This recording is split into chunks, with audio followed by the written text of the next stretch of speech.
dari kelompok 2. Dalam kesempatan yang berbahagia ini, kami akan mengulas materi terkait ancaman negara di bidang pertahanan dan keamanan. Nah, teman-teman semua, terbayang nggak gimana ancaman negara di bidang pertahanan dan keamanan? Yang pastinya itu sangat membahayakan bagi kelangsungan hidup bangsa dan negara kita nggak sih? Tanpa berlama-lama lagi, simak penjelasan dari kelompok kami. Anggota kelompok kami dalam membuat materi ini yaitu ada Alisa Farina, kemudian ada Berinda Antari, Brian Agus Murhati, Dian Hoam Bayangkara, Ratna Yunita Martin, dan Zia Novalina Azahra. Materi yang akan kita bahas dari video kita kali ini, yang pertama tentang penjelasan terkait ancaman pertahanan dan keamanan. Yang kedua, kasus dari ancaman pertahanan dan keamanan. Yang ketiga, aksi dari kejahatan suatu kasus. Yang keempat, penyebab dari kasus ancaman pertahanan dan keamanan. Yang kelima, dampak dari suatu kasus ancaman pertahanan dan keamanan. Dan yang terakhir, pendapat kelompok kami terkait dari kasus tersebut. Oke teman-teman semua, materi yang akan kita ulas yaitu tentang penjelasan terkait ancaman di bidang pertahanan dan keamanan. Proses untuk mewujudkan integrasi nasional di Indonesia seringnya menghadapi berbagai ancaman. Salah satu ancaman terhadap integrasi nasional yaitu di bidang pertahanan dan keamanan. Nah, kalian tahu nggak sih ancaman terhadap integrasi HANKAM? Dikutip dari situs resmi Kementerian Pendidikan dan Kebudayaan Indonesia, persenjataan militer pada setiap negara terus ditingkatkan. Bahkan, kalian percaya nggak sih, ada negara yang memiliki senjata pemusnah massal? Adanya persenjataan militer tersebut berpotensi menjadi ancaman militer yang menggunakan kekuatan senjata yang terorganisir. Wujud ancaman di bidang pertahanan dan keamanan pada umumnya berupa ancaman militer. Ancaman militer adalah ancaman yang menggunakan kekuatan bersenjata dan terorganisasi yang dinilai mempunyai kemampuan membahayakan kedaulatan negara, keutuhan wilayah, dan keselamatan segenap bangsa. Ancaman militer dapat berupa agresi atau invasi, pelanggaran wilayah, pemberontakan bersenjata, sabotase, spionase, aksi teror bersenjata, ancaman keamanan laut dan udara. Agresi suatu negara yang dikategorikan mengancam kedaulatan negara, keutuhan wilayah, dan keselamatan segenap bangsa Indonesia mempunyai bentuk-bentuk mulai dari yang berskala paling besar sampai dengan yang terendah. Materi yang kedua kita bahas yaitu tentang kasus ancaman pertahanan dan keamanan.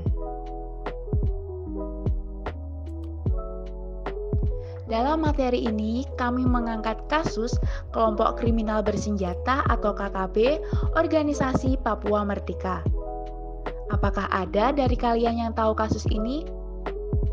Jadi, kelompok kriminal bersenjata atau KKB dulu dikenal dengan Organisasi Papua Merdeka. Kelompok kriminal bersenjata atau dulu dikenal dengan Organisasi Papua Merdeka (OPM) merupakan kelompok yang ingin Papua melepaskan diri dari NKRI. KKB Papua sudah ditetapkan sebagai kelompok teroris sejak tahun 2021.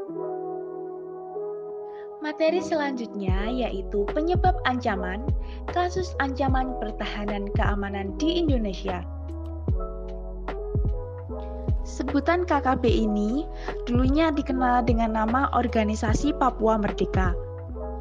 KKB adalah singkatan dari kelompok kriminal bersenjata yang merupakan sebuah kelompok yang kerap menebar teror baik kepada warga sipil maupun TNI serta Polri di wilayah Papua. Tujuan KKB Papua adalah melepaskan diri dari Negara Kesatuan Republik Indonesia (NKRI). Oleh karena itu, KKB Papua dapat disebut sebagai gerakan separatis yang gerakannya kerap memakan korban jiwa. Mereka berniat untuk melepaskan diri dari Indonesia. OPM pun kerap menyuarakan tentang referendum supaya bisa merdeka dari NKRI. Konflik yang juga ditimbulkan oleh KKB di Papua dipicu oleh beberapa permasalahan seperti isu-isu kesejahteraan sosial dan kekacauan separatisme. Pertentangan antara KKB dengan pihak TNI menimbulkan dampak tersendiri dan perubahan sosial di dalam masyarakat. Ketua Forum Komunikasi dan Aspirasi MPR RI untuk Papua, Yoris Raweyai, menyebutkan ada kekecewaan yang berkepanjangan dari generasi ke generasi yang melatar belakangi KKB di Papua. Selain itu, kurangnya mediasi, dialog, dan kesepakatan antara pemerintah dan sejumlah ormas di Papua menyebabkan kasus ini tak pernah usai. Kita masuk ke materi keempat, yaitu tentang aksi kejahatan, pertahanan, dan keamanan. Menurut catatan, KKB kerap beraksi di wilayah pegunungan di Papua. Beberapa kabupaten yang sempat saat ini dianggap rawan dari aksi mereka seperti Puncak, Yahukimo, Duga, dan Intan Jaya. Sementara itu, ada 5 kelompok yang sudah dipetakan dengan para pemimpinnya, yakni Lekagak Telenggen, Egyanus Kogoya, Joni Botak, Demianus Magayogi, dan Sabinus Waker. Dari 5 kelompok itu, Lekagak Telenggen dan Egyanus Kogoya dianggap sebagai yang paling berbahaya. Sampai saat ini, KKB Papua sulit diberantas karena mereka berbekal persenjataan lengkap dan mutakhir. Beberapa aksi kejahatan yang pernah dilakukan KKB adalah melakukan penyerangan terhadap pekerja, pembacokan, penembakan, serta pembakaran rumah dan sekolah di beberapa wilayah di Papua.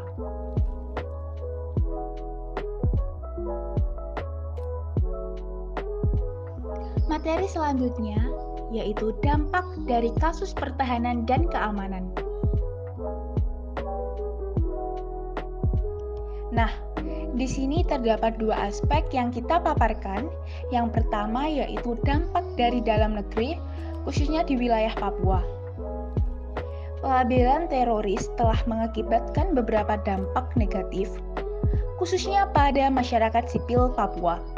Tidak dapat dipungkiri, hal ini membuat masyarakat Papua sakit hati dan merasa ikut dicap sebagai teroris. Tindakan yang diambil pemerintah cenderung represif, tetapi tujuan yang digaungkan adalah perdamaian. Sejak diumumkannya pelabelan teroris terhadap KKB di Papua, lebih dari 3.000 penduduk di Kabupaten Puncak harus mengungsi diri dari tempat tinggal mereka karena adanya peningkatan konflik bersenjata. Tidak hanya tempat tinggal yang direnggut, tetapi akses informasi melalui telepon dan jejaring internet juga dibatasi. Aspek kedua dalam kasus ini yaitu dampak dari dunia internasional. Akibat dari konflik KKB ini, Indonesia rentan terkena isu HAM di kalangan internasional. KKB sering melakukan propaganda untuk menarik perhatian dunia internasional. Hal ini dilakukan agar rencana mereka untuk memisahkan diri dari Indonesia mendapat dukungan dari dunia internasional, terutama dari negara-negara Pasifik. KKB dalam melakukan propagandanya biasanya dengan cara melakukan aksi pembunuhan, lalu menuduh atau melemparkan aksi tersebut kepada pihak keamanan Indonesia, baik TNI ataupun Polri, yang nantinya akan memicu desakan dan kecaman HAM dari dunia internasional terhadap Indonesia. Nah, teman-teman, kita udah masuk materi terakhir, yaitu tentang pendapat kami terhadap kasus ini.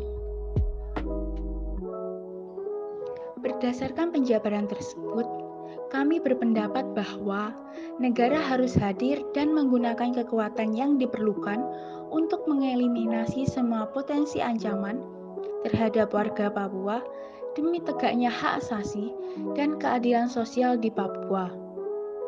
Aparat keamanan menindak pihak yang melakukan kekerasan terhadap masyarakat sipil di Pegunungan Tengah Papua.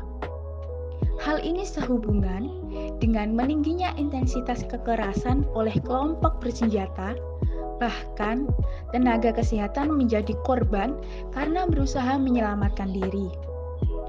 Komnas HAM juga seharusnya turut mendorong agar aparat menangani masalah ini dan tetap melibatkan tokoh adat setempat untuk berdialog dan berdiskusi mencari solusi agar kekerasan bisa dihentikan.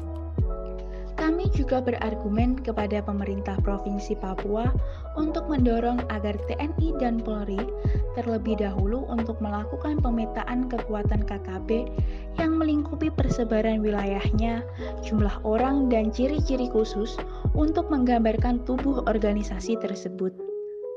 Hal ini sangat dibutuhkan sebab pemerintah Provinsi Papua tidak menginginkan adanya peristiwa salah tembak dan salah tangkap yang menyasar penduduk sipil Papua.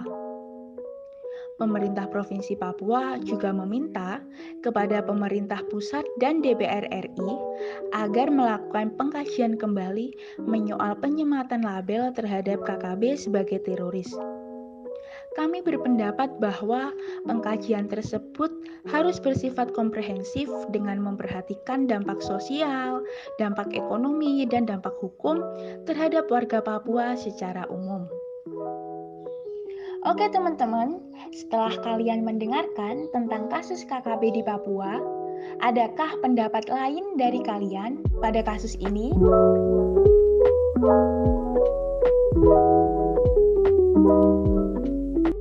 Sekian penjelasan dari kami. Bila ada kurang lebihnya, kami mohon maaf. Semoga materi yang kita sampaikan tadi bisa bermanfaat bagi kalian.